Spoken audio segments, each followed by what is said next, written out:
Real men are strong, focused, knows the importance of family. A real man's word is his bond. Strives to be a role model, treats women with respect, understands that greater happiness, lies in helping others, has purpose and meaning in his life, doesn't stand still.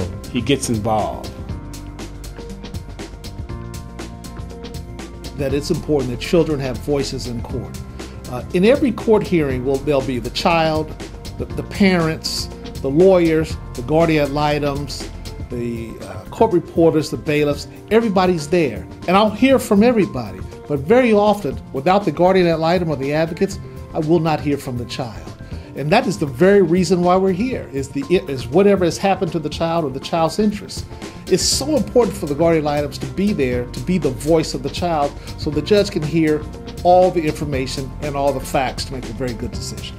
Child Advocates needs more male volunteers, basically because we have a lot of young men in our system.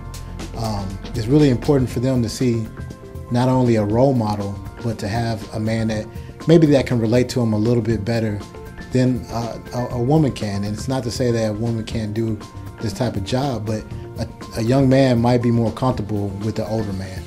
And it's very important that we have men be volunteers. It's also a good way for a man to give back to his own community. The challenges that we run across with not having enough male volunteers is being able to reach out to the male teenagers that need that male role model, they need that strong voice, and they might have questions of sensitive nature that they're experiencing that only maybe a perspective from a male will be able to be given to them. Child advocates need more male volunteers because young boys tend to identify with males more than they do with a female. A lot of young boys are wondering what it's like to be a man, and the only way they can find out what it's like to be a man, and if I can use the phrase real man, that is a man who's nice and kind and virtuous. They need to see and be a part of being the company of that particular male. We need more men as child advocates because that's what's missing. The male is a father figure, and if that's what's missing, they're more apt to listen. Normally what you're seeing in the organization is most of the organization are females, but half the children are males, and they should be attended to. The boys should be attended to as well as the girls, and they like to see a male face, especially if they're a little older.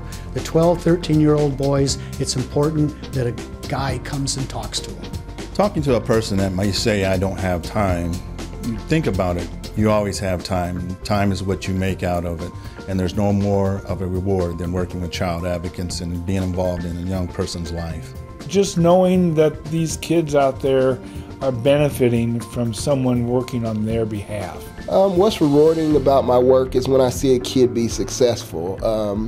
I had 2 kids last year go off to college. They were with us for several years, so that's rewarding to see a kid get through this system and go to college, or you see a kid that just makes it back home and the family's reunited and the family worked hard and did what they needed to get back together. So those things are rewarding for me.